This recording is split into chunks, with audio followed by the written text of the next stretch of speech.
Na aula de hoje, nós vamos continuar a estudar sobre a industrialização brasileira. E nessa aula, nós vamos tratar exatamente sobre o processo de internacionalização que ocorre a partir dos anos 90 no Brasil com mais intensidade.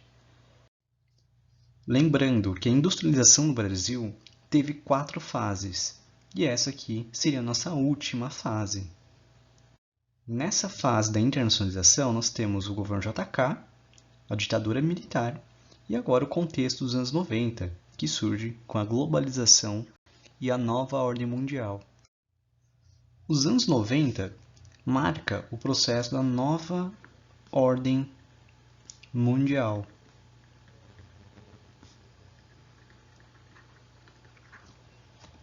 Em que no Brasil começa inserido a doutrina neoliberal, lembrando que a palavra neo significa novo,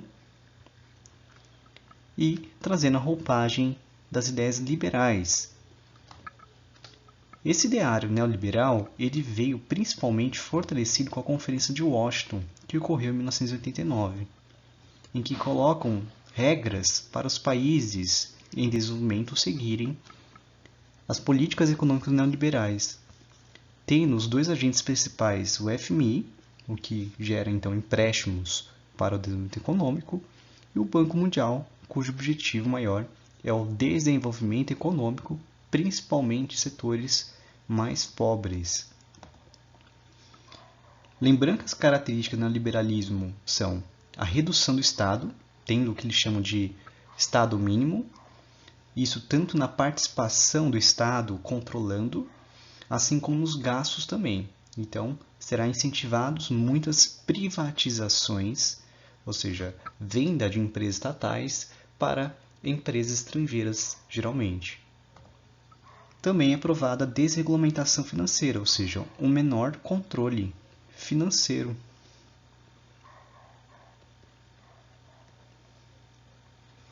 E esse menor controle, então, permite essa liberalização econômica. Também é incentivada a abertura comercial, que vem muito fortalecida com o processo de globalização. E conforme nós veremos no final da aula, houve várias crises econômicas por conta desse processo de abertura comercial, por conta dessa facilidade comercial, que por um lado incentiva então um aumento econômico de alguns países, mas gera várias consequências. Também é incentivado o livre comércio, que também é relacionado às ideias do liberalismo econômico. Também incentivados os processos de terceirizações, que é uma forma de desregulamentação trabalhista, que as terceirizações elas permitem então uma maior flexibilidade das leis e também um menor rigor.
importante destacar que nós temos aqui uma cronologia dos presidentes do Brasil a partir dos anos 90. Nessa primeira aula nossa, nós vamos abordar apenas esse início do governo dos anos 90, pegando então o governo Collor, depois o governo Franco, que vai assumir o cargo no lugar do Collor, e depois o governo do FHC. Nas outras aulas nós vamos abordar então o governo Lula, Dilma e Temer. Antes de entrar no mérito do governo Collor, vamos fazer uma análise sobre as indústrias brasileiras a partir desse momento de mudança que vai ocorrer. O que nós podemos dizer sobre a indústria brasileira nos anos 90? Ela vai continuar praticamente com o mesmo tipo de característica dos anos anteriores, embora com esse processo de neoliberalismo e também de privatizações. Mas mesmo assim o Estado ainda ele vai acabar atuando para dar infraestrutura básica para a economia. É o que vai fazer o maior trabalho. No Brasil é importante lembrar que nós temos como concentração e importância o agronegócio. Ou seja, as atividades agroexportadoras são muito mais fortes. Se olharmos esse gráfico de exportações brasileiras, nós vemos então soja, açúcar, minério de ferro, óleo de petróleo, que vão em direção aos seguintes países: China, Estados Unidos, Argentina, Alemanha e Holanda.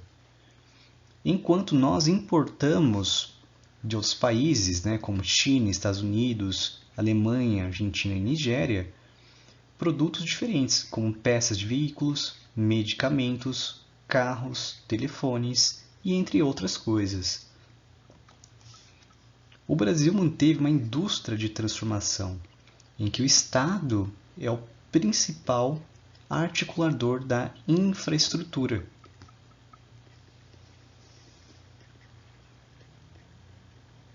O que nos faz ter, então, uma dependência do mercado externo.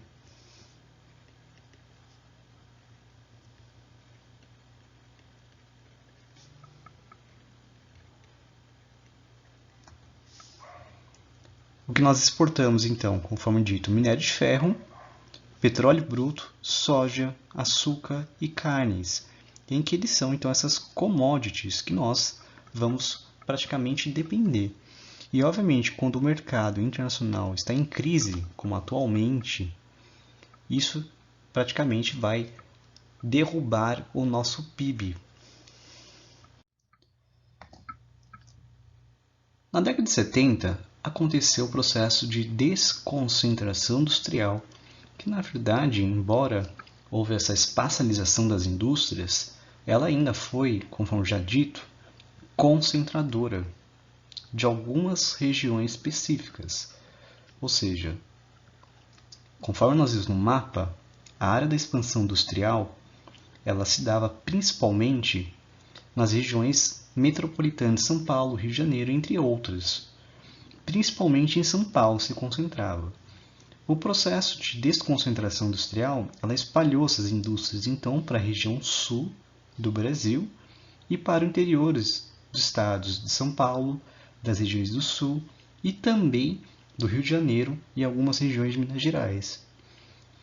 Depois desse processo de desconcentração, levou para algumas pequenas áreas, como o Nordeste e também para a região da Zona Franca de Manaus, quando foi criado essa zona. Os motivos dessa mudança são por conta de vantagens que havia em outras regiões, ou seja, aquilo que está relacionado a que era muito caro os terrenos em São Paulo, os sindicatos eles eram muito fortes e por isso eles acabavam querendo garantir aquilo que estava na CLT e isso fazia então que a mão de obra ficasse cara, assim como também havia muito problema nas grandes cidades dos congestionamentos, ou seja, dos trânsitos de veículos, que dificultava muito a vida das pessoas na região. Por conta disso, então, ocorre o processo de desconcentração industrial para tentar melhorar também a dinâmica econômica brasileira. Contudo, o Sul e Sudeste continuam mais industrializados do que outras regiões do Brasil. E isso ocorre, então, esse processo de desconsideração através da chamada vantagens comparativas das pequenas e médias cidades, cidades com poucos habitantes, né, vamos dizer assim. E os motivos são esses que estão descritos. Ampliação da infraestrutura, que o próprio município ou estado dava, terrenos mais baratos, sindicatos menos atuantes, a mão de obra mais barata, evidente menos congestionamento de veículos e impostos menores também. Aliado a esse processo, também ocorreu com o Brasil as guerras fiscais, que essas guerras tiveram maior força principalmente com a Constituição de 88, em que ela vai mudar, então, como seria definido os impostos que antes eram atribuídos somente ao governo federal, ao governo nacional. E agora, com a Constituição de 88, começa também os municípios a poderem realizar esses impostos mais baratos. Não só eles, mas também os estados também tiveram essa possibilidade de realizar isso. Então isso permitiu uma corrida, uma disputa em que cada estado e município tivesse a sua liberdade para oferecer impostos mais baixos. Isso com a intenção de atrair cada vez mais indústrias para suas regiões. E dessa forma, então, a guerra fiscal significou um menor imposto para essas indústrias e, obviamente, maiores vantagens.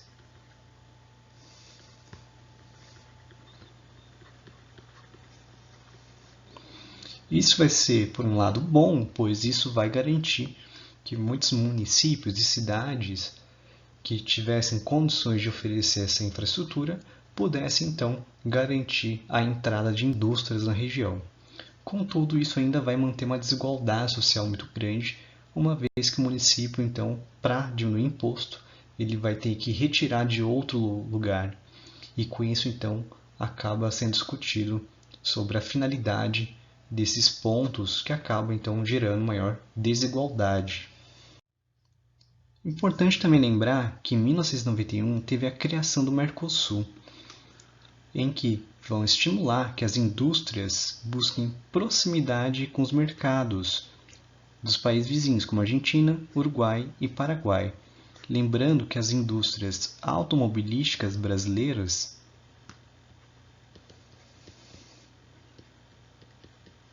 vão ser muito incentivadas para os países vizinhos. Isso vai ser então um grande mercado brasileiro. Essa venda de carros que não são originários do Brasil, mas que são montados no nosso país. A Argentina, por exemplo, acaba comprando muito nossos carros. Esse gráfico aqui ele vai evidenciar a importância do agronegócio. Aqui em azul nós vemos aqui a evolução das exportações brasileiras.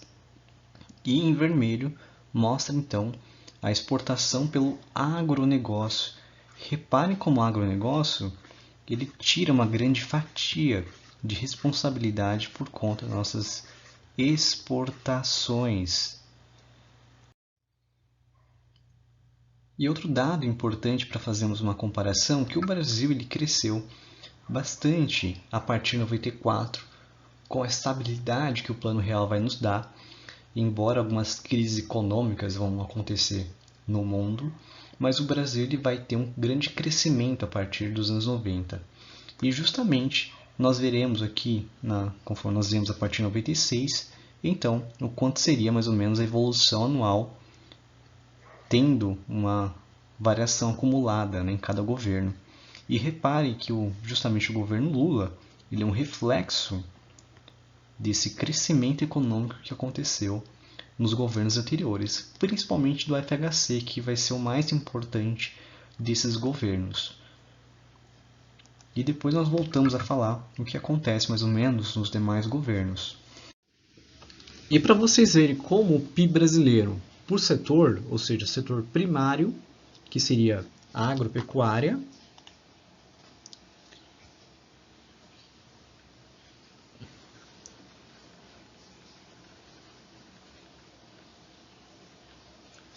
a indústria, que é o setor secundário,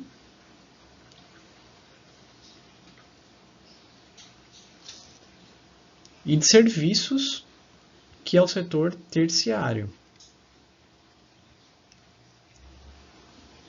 Reparem como a agropecuária ela ainda tem um desenvolvimento, né, digamos, uma variação do setor bastante boa. Mas olha como a indústria ela tem uma variação maior, né? Mas é às vezes com 10 e depois para 1,6. Isso é ruim, ela não tem uma regulagem. Enquanto serviços, reparem que ela é bem limitante, vamos dizer assim. E aqui mostrando a população ativa para o setor econômico, o quanto ainda tem de porcentagem de população trabalhando nesse setor. O setor primário é o setor da agricultura que é o que menos tem quantidade de população. Isso se deve, evidente, por conta da mecanização.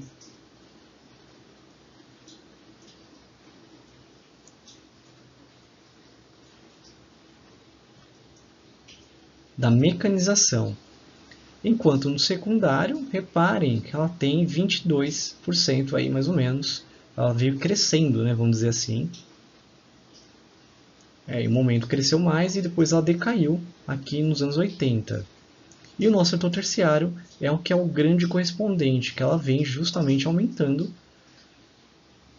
constantemente. Já o primário é queda, o secundário ele tem um momento de crescimento e depois de queda, e o terciário é o que mais teve o aumento. E podemos agora começar o primeiro governo dos anos 90, que foi o governo Collor. Lembrando que Collor ele vai substituir o José Sarney.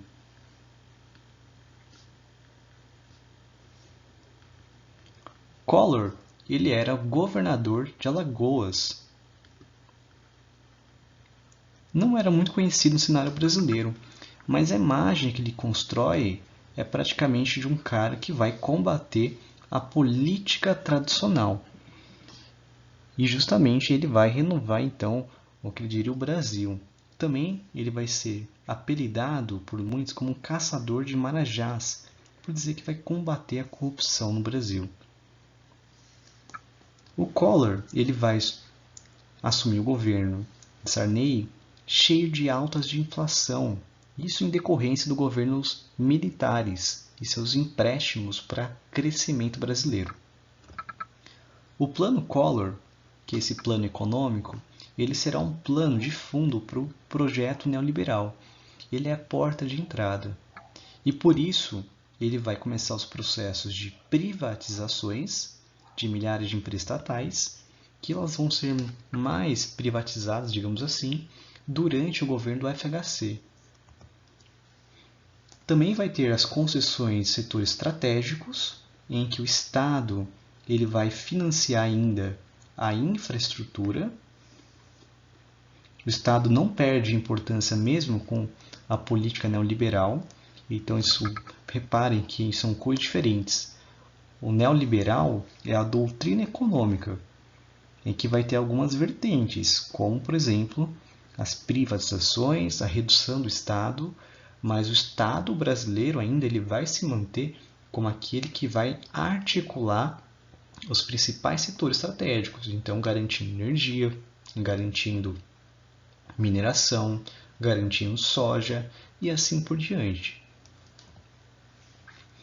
E o mais complicado desses projetos foi a chamado confisco das poupanças, em que ele vai limitar então o saque em contas correntes e também das poupanças das pessoas. Isso a ideia era reduzir a quantidade de dinheiro em circulação. Isso acabou diminuindo o poder de compra da população. Isso era uma forma para tentar acabar com a inflação.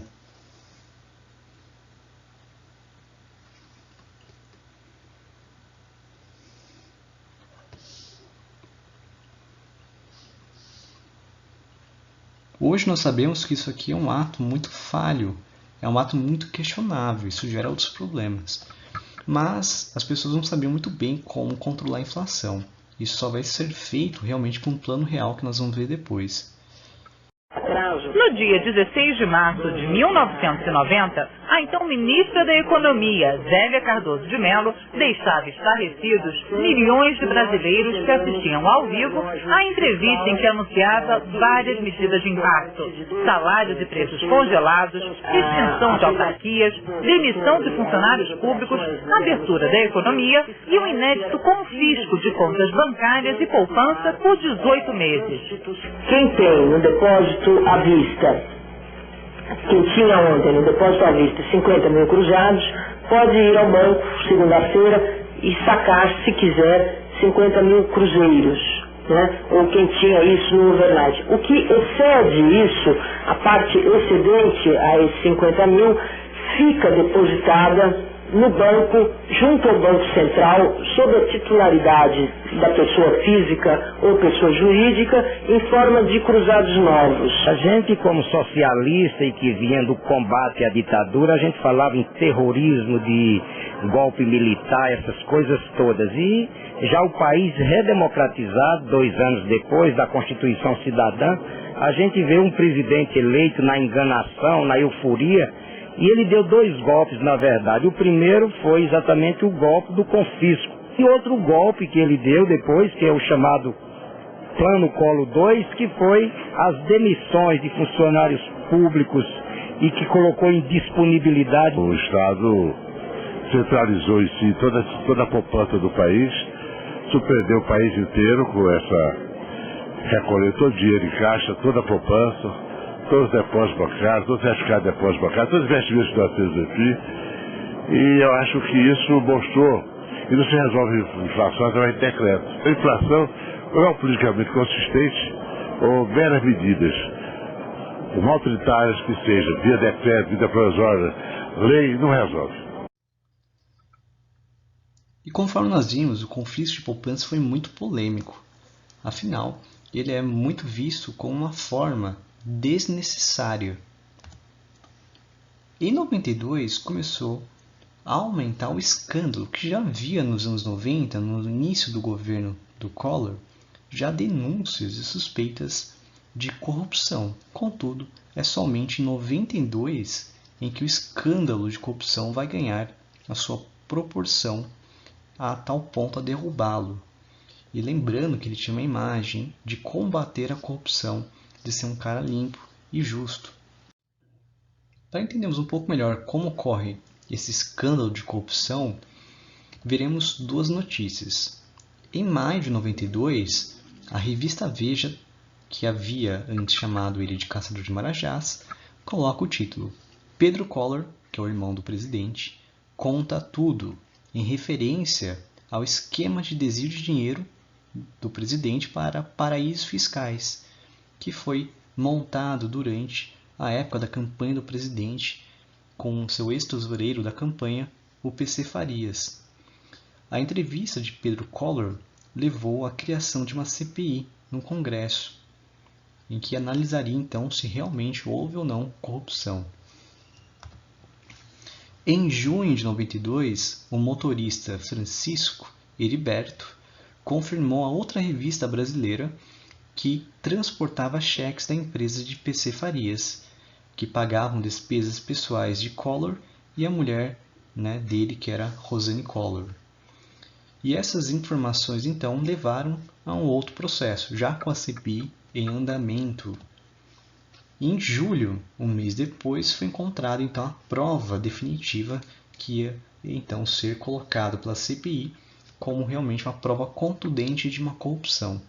E aí começa então o processo de abertura de impeachment do Collor. E desde o começo do escândalo de corrupção, que realmente vai ser mais falado a partir de 92, começa então uma pressão social para a derrubada do governo Collor. E com essa informação de julho, o Collor ele faz um discurso que vai ficar marcado na história, pedindo para que as pessoas fossem às ruas em nome do Brasil, com as cores do Brasil em bandeiras e também, digamos, em outros adornos, né, até como pinturas, por exemplo. E, em consequência, a população brasileira que não vai acreditar no Collor vai pintar a cara de preto. E aí vai ser o que nós chamamos de movimento dos caras pintadas.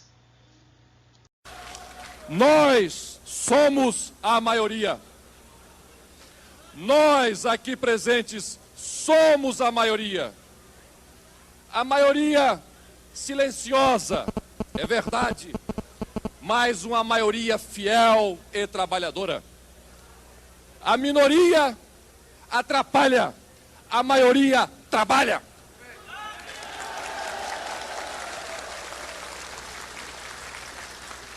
Nós temos, minha gente, nós temos que dar um sinal a este país de que nós somos a maioria. Nós temos que dar um sinal ao país de que as nossas cores são as cores da nossa bandeira: verde, amarela, azul e branca. Estas são as nossas cores. Vamos mostrar a esta minoria que intranquiliza diariamente o país de que já é a hora de dar um basta a tudo isto.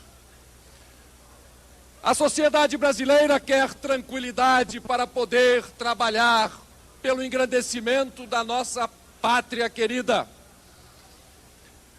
Todos nós desejamos poder avançar com as reformas de modernização, cujos recalques, cujos complexos, frustrações, ódio, inveja, tudo isso articulado naquilo que chamei sindicato do golpe, filiado à central única dos conspiradores.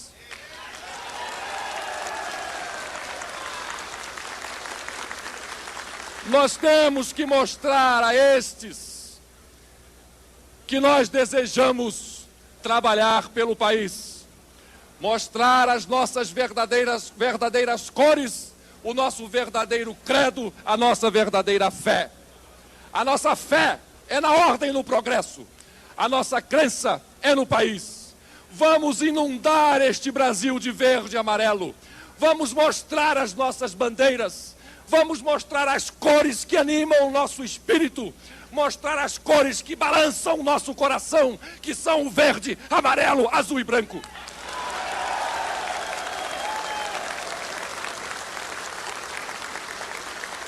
Por isso, quero pedir aqui a todos vocês que, voltando aos seus estados, às suas comunidades, nos seus carros, nos seus táxis, afixem nas suas antenas ou em qualquer outro lugar a fita verde e amarela.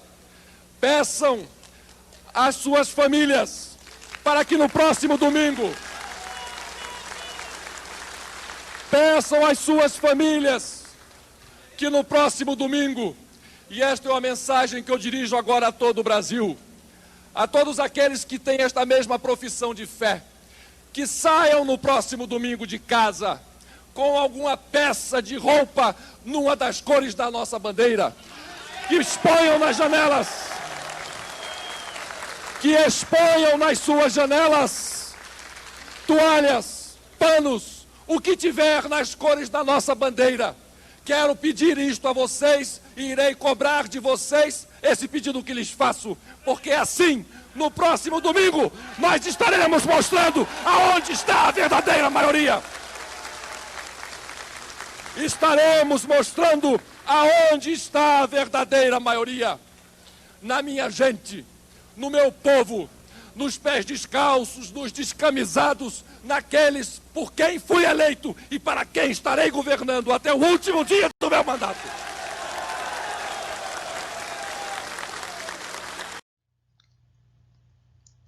E aqui nós temos a imagem dos caras pintadas, que é uma resposta dos brasileiros. Isso marca uma importância dos jovens da época, em que eles vão então ter uma grande pressão popular contra o governo Collor, e eles todos pintados de preto, e alguns utilizando a camiseta do Brasil, outros utilizando as cores, mas esse movimento foi muito além, né, de um fora Collor, mas também foi um grito de praticamente um socorro, né?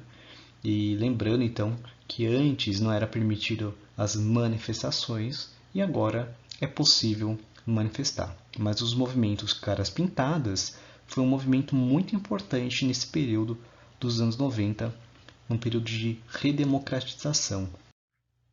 E aqui uma outra imagem mostrando então fora Collor e várias bandeiras pedindo impeachment, as pessoas com várias cores e, obviamente, essa pressão popular também vai fazer uma diferença para realmente a saída dele.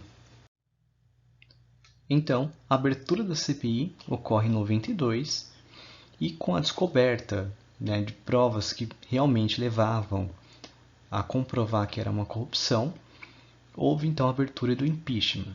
E no dia da votação, o Collor acabou renunciando antes do processo de votação do impeachment, com uma tentativa de evitar as consequências que poderia ter o impeachment. Tanto é que o Collor, por exemplo, hoje, atualmente, ele é senador.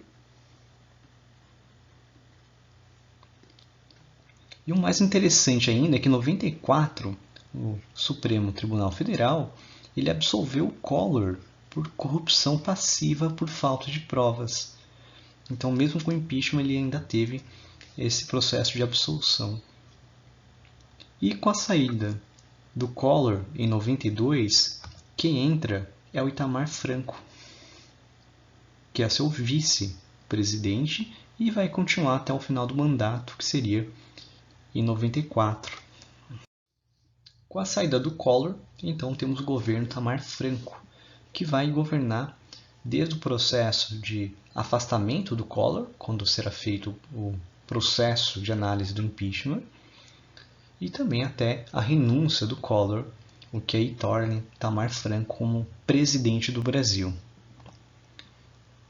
O Franco ele teve vários problemas políticos durante o seu governo, como escândalos de corrupção ligado a ministro da Casa Civil, a escândalos pessoais também envolvendo seu governo, mas que não vale a pena destacar nessa aula. Mas uma coisa muito interessante que ele fez, ao observar os altos preços cobrados nos carros mais baratos no Brasil, que não havia um carro que realmente caberia no bolso brasileiro. E dessa forma, ele vai incentivar a remuneração dos carros Fuscas no Brasil. E tanto que ele fez até uma das fotos, né, que vai ser muito importante, já um Fusca um pouco modificado, e ele aqui em cima do carro para tentar incentivar essa produção, que vai garantir então um aumento de emprego nos setores industriais automobilísticos, e isso então vai trazer alguns pontos positivos. Outro ponto mais importante é a criação do Plano Real, que na verdade tinha sido criado aí pelo ministro da Fazenda do seu governo, o Fernando Henrique Cardoso, que está aqui na imagem, enquanto ele era ministro, aparecendo como Plano Real, para tentar então substituir o Plano Collor e o Plano Cruzado, que eram formas de tentar acabar com a inflação. O Plano Real vai ser uma ideia tão positiva, que o próprio ministro da Fazenda ele vai ser cotado então para as eleições. E justamente ele vai acabar vencendo. Uma coisa importante destacar é que quando Collor disputou as eleições no segundo mandato, ele disputou com Lula. E o Fernando Henrique Cardoso também vai disputar com Lula 2 vezes e vai vencer as 2 vezes. O governo de FHC ele teve uma dobradinha, uma reeleição, sendo que o primeiro governo foi de 95 até 98 e depois de 98 até 2002. O FHC ele continuou o seu plano que tinha sido criado por ele, mas que teve oficialmente seu início com Itamar Franco, em que buscou a estabilização monetária. Esse plano real ele vai ser muito positivo, pois ele vai controlar a inflação.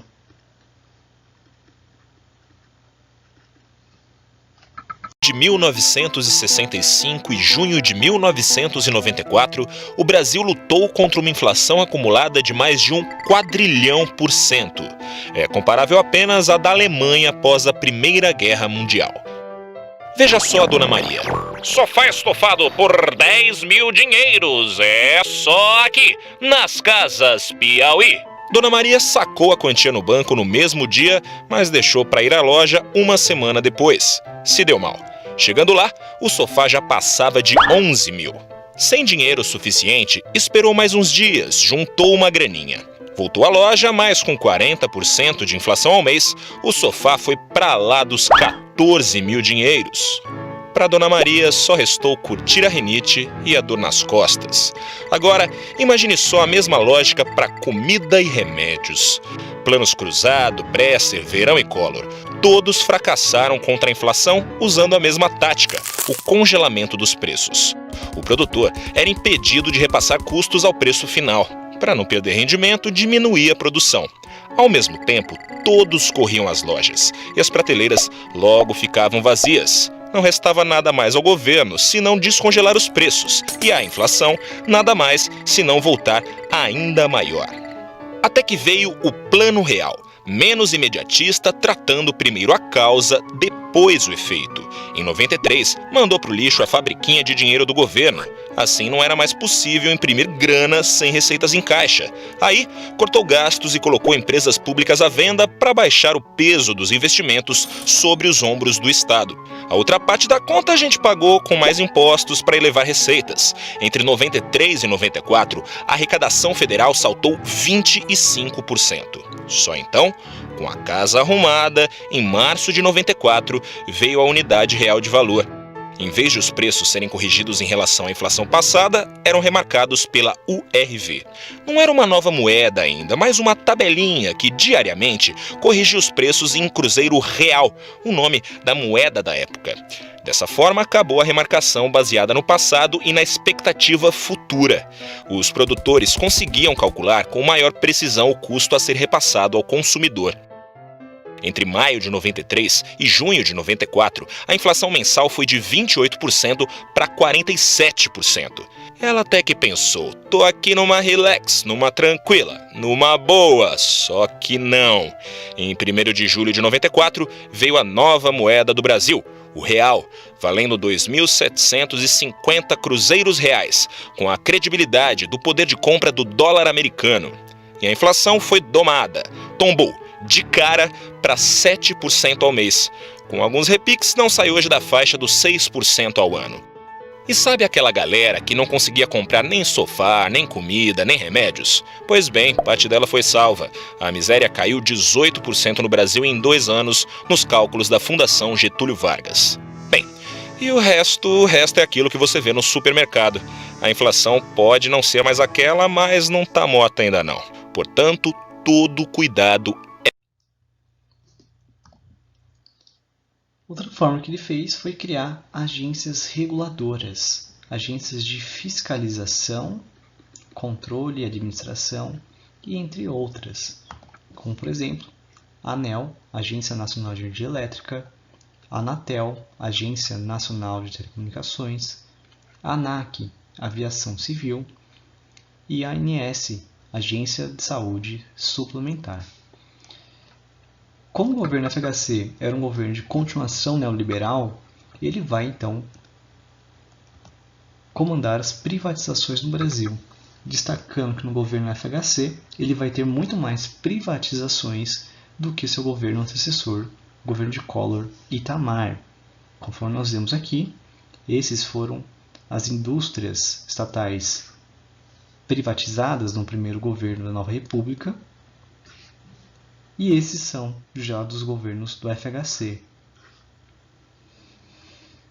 As privatizações são muito polêmicas, pois envolve uma discussão entre privatizar ou estatizar, que na ótica neoliberal, estatizar é um problema, pois isso aumenta então o gasto das verbas do Estado, que faz então os serviços serem péssimos.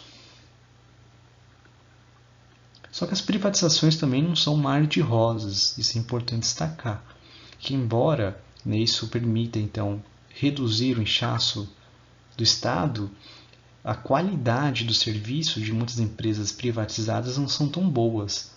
Isso vale a pena destacar. Então isso depende muito do tipo de empresa. Não é à toa que algumas empresas estatais de outros países são muito elogiadas, como por exemplo a Peugeot da França é uma empresa estatal. Isso é uma forma muito interessante de destacar como existem empresas estatais que são reconhecidas mundialmente. E não é porque no Brasil que a empresa estatal está errado que ela está 100% errada. Mas é evidente, as privatizações trouxeram benefícios, como por exemplo, aumentar a concorrência,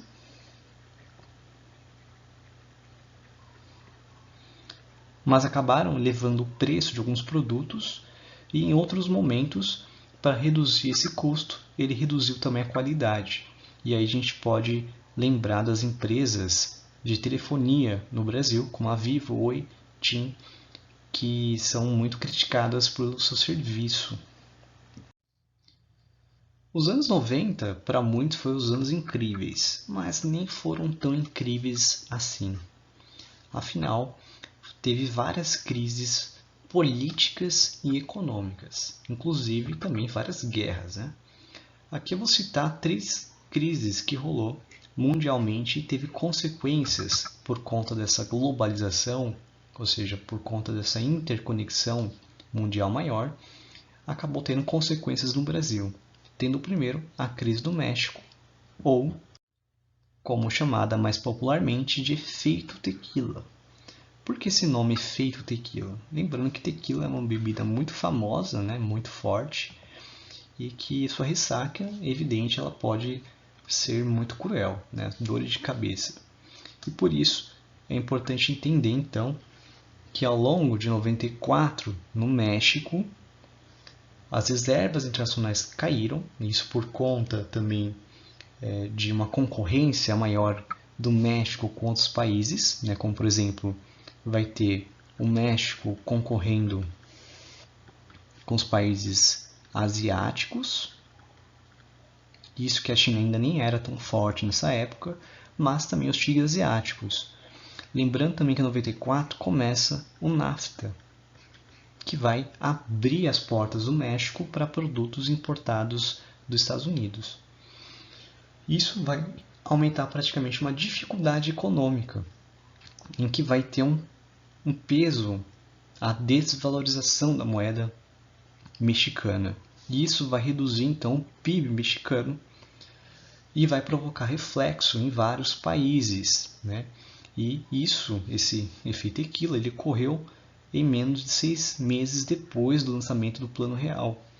E aí, isso gerou então um pânico mundial. E o Brasil, que tentava se recuperar com um Plano Real por conta da sua alta inflação, ela sofreu então muita dificuldade, né? E os Estados Unidos teve que ajudar o México, e assim como o México teve que pedir dinheiro emprestado para o FMI, e aí isso praticamente gerou outros problemas para outros países. Mas enfim, resumindo, a crise no México é por conta de uma decorrência de uma abertura do mercado do México, uma concorrência com países que ofereciam então vantagens comparativas, né? Ou seja, mão de obra barata, terreno mais barato, e havia então essa concorrência entre os países mais pobres. E por conta disso eles acabaram tendo que desvalorizar o peso, né? Ou seja, a moeda deles, para que conseguissem então balancear a economia, uma vez que eles acabavam dependendo das exportações e essa concorrência dificultava. E esse plano, né, esse efeito tequila, ele justamente veio depois de 6 meses do lançamento do Plano Real, o que dificultou mais ainda. Na imagem aqui nós vemos um mexicano lendo a notícia de um aumento de 15% no preço do leite, né, e a inflação no México vai ser muito alta. E em 1º de dezembro de 94, nós temos uma imagem aqui de um mexicano protestando contra a crise econômica que estava acontecendo no país. E reparem só na cara de ódio desse manifestante. E depois do México, nós tivemos aí a crise asiática. E na imagem nós vemos aqui justamente a pessoa não acreditando na queda das ações das bolsas de valores dos países asiáticos. Esses mesmos países que tiveram um rápido crescimento econômico nos anos 50 e 60 e foram tão apelidados de tigres asiáticos, né? Lembrando que nós temos dois grupos de tigres asiáticos, os tradicionais, que são Coreia do Sul, Taiwan, Hong Kong e Singapura, e depois nós temos aí Tailândia, Indonésia, Malásia, Filipinas e Vietnã, que seriam os tigres mais novos. Todos esses países cresceram muito a sua economia e seus países têm uma economia voltada para exportação. E por conta desse aumento aí de exportação, não havia um equilíbrio na balança comercial. Isso aumentou um déficit comercial com outros países, uma vez que eles eram países que tinham mercadorias muito baratas e de exportação. Então, eles tinham que vender muito mais para conseguir balancear a economia. E isso gerou então um aumento de especulação financeira, né? Ou seja, um aumento da parte financeira, obrigando os países asiáticos a desvalorizarem sua moeda, ou seja, deixarem ela mais barata. E assim então aumentou mais ainda o déficit comercial, pois a moeda mais barata significa então que aumenta a importação. Aumentando a importação, você então precisa, para ter uma balança comercial favorável, exportar mais. Só que você já não tem uma verba para exportar mais. E aí acaba então gerando um problema econômico. E aí vários países começaram a quebrar, né? Principalmente a Tailândia. Foi o primeiro país a ter uma queda na sua bolsa de valores. E os demais países começaram então a pedir dinheiro emprestado para o FMI. E além de que eles tiveram então que fechar fábricas, diminuir produção e praticamente ter uma inflação maior, né? O desemprego virou uma realidade e teve aí prejuízos de mais, né, de 3 milhões de trabalhadores na Índia, Bangladesh, Myanmar, entre outros. E a crise ela foi sentida também no Brasil e nos países latino-americanos. E somente um ano depois da crise asiática, teve a chamada crise russa. A crise asiática ela gerou então consequências mundiais que alcançou inclusive o governo de Moscou. O país também sofreu ataques especulativos, pois ele também é um país de muita exportação, principalmente no petróleo, e ficou, né, praticamente tendo uma balança comercial desfavorável. E acabou entrando em decadência, pedindo dinheiro emprestado para o FMI e não conseguiu honrar os créditos do FMI e decretou a sua moratória, né? Ou seja, quando ele não consegue pagar. É praticamente como se fosse um calote, né? Ou seja, não vou pagar. E evidente, então o FMI começa a aumentar os juros dos empréstimos, né? Desses novos empréstimos que possam surgir, o que dificulta então para os países que estão quebrados. Afinal, eles vão ter que agora praticamente pagar uma quantia maior. Enfim, só uma tragédia sobre tragédia. E a moeda russa perdeu então 33% do seu valor, ou seja, ela foi desvalorizada, o que gera então mais problemas. Seu PIB caiu para 5,3 e isso gerou então vários problemas, né? Aliás, quando rolou a crise asiática, teve o primeiro circuit breaker, quando aí a bolsa de valores suspendem praticamente ali a ação de uma empresa, com risco de que isso possa gerar mais consequências negativas. E essa vai ser a segunda vez que vai acontecer esse circuit breaker. Lembrando que o Brasil esse ano ele teve um circuit breaker, infelizmente, né? Então seria um terceiro da história aí, não sei se teve mais, mas pelo menos nessa ordem seria o terceiro.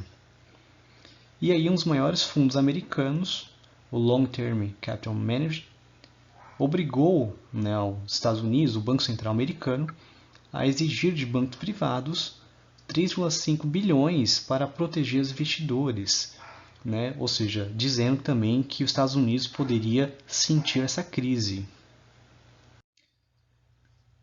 E essa consequência dessas crises no México, as crises asiáticas e a crise na Rússia fez o Brasil praticamente aumentar as taxas de juros e dificultar então o nosso crescimento econômico. Tanto é que o PIB depois ele acaba tendo uma reduzida, né, de crescimento.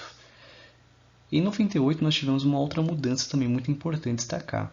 A mudança do nosso câmbio fixo, o que é para controlar a inflação. Antes, então, o câmbio ele era fixado a um preço. E depois ele começou a ter uma variação de preço, às vezes podendo ser 2 vezes mais ou até sendo mais do que isso ou menos. Ou seja, depende do mercado externo. Vai depender das conjunturas do mercado. Isso foi uma mudança então que não estava prevista no início do Plano Real, em que havia esse câmbio fixo para ter então as metas, e começa a ter essa mudança para o câmbio flutuante para tentar evitar novos problemas econômicos. Outra coisa importante é que o Brasil criou as chamadas metas de inflação. Então, para o Brasil conseguir manter uma inflação baixa, ele, por exemplo, ele vai precisar então fazer o câmbio a tanto. Isso então mostra como o Brasil ele vai se adaptar a essas crises no mercado internacional para tentar evitar. E aqui só mostrando, né, que a inflação de 84 a 94, de acumulação, o Brasil chegou a um número assustador. Né? E de 94 a 2004, ou seja, nos 10 anos do Plano Real, olha quanto nós reduzimos de inflação. E depois, essa inflação, reparem como ela foi reduzindo cada vez mais. Em relação ao crescimento médio anual do PIB, entre 84 a 94, crescemos mais ou menos aí 3,12%, enquanto 94 a 2004, o nosso crescimento ele ainda vai ser bem questionável, né? Chegar a 2,93%. E depois ele vai conseguir superar isso no governo Lula, mas justamente relacionado a essas adequações que vai acontecer no Brasil. E assim como a gente olha aqui as inflações aqui em cima, mostrando como ela estava alta, né, em 93, e com o Plano Real ela leva então a uma redução dessa inflação, porque vai ser um ponto muito positivo. E depois reparem na luta do governo para conseguir manter essa inflação mais controlada, embora tendo aí momentos, né, de salto, mas nada comparado como antes. O que nós podemos reduzir, ou melhor, né, de resumir do governo Collor, é que começa um projeto de abertura do comércio mundial e as privatizações, não dizendo se elas são boas ou positivas, mas que elas aliviaram um pouco o Estado, então nesse sentido foram positivas. E no governo FHC houve então um controle inflacionário com o Plano Real, o fortalecimento da moeda com o mesmo plano, e houve um crescimento econômico muito positivo. Porém, o governo FHC tem como contradição o aumento da desigualdade social, tendo também o desemprego e problemas também, né, do acesso à população pobre aos benefícios da economia que o Brasil estava crescendo. Portanto, esse é um dos problemas do governo FHC. Lembrando que nos anos 90 aconteceu a chamada Guerra Fiscal, que vem incentivada pela Constituição de 88, em que ela vai aumentar o poder dos municípios e estados para oferecer, então, como bem quiserem, os incentivos fiscais para as indústrias. Nesse momento da guerra fiscal, as pequenas e médias cidades ganham destaque nesse cenário, ganhando então uma importância econômica. Como o caso da nossa cidade, Presidente Prudente, é uma média cidade e ela acaba então tendo um destaque muito positivo nos anos 90. Lembrando também que houve o processo de desconcentração industrial, em que vai levar um crescimento de indústrias no interior de São Paulo e do Rio de Janeiro. Lembrando que a região Nordeste vai ganhar destaque em investimentos industriais, inclusive de alta tecnologia. A Zona Franca Manaus, que será fortalecida na ditadura, vai perder sua importância e nós teremos uma desconcentração concentrada, ou seja, nós tivemos uma desconcentração das indústrias na região metropolitana de São Paulo, mas ainda mantemos o crescimento dessas indústrias dentro de São Paulo, né? Ou seja, na região centro-sul do Brasil. E agora nós temos 2 exercícios sobre esse governo dos anos 90 para analisarmos.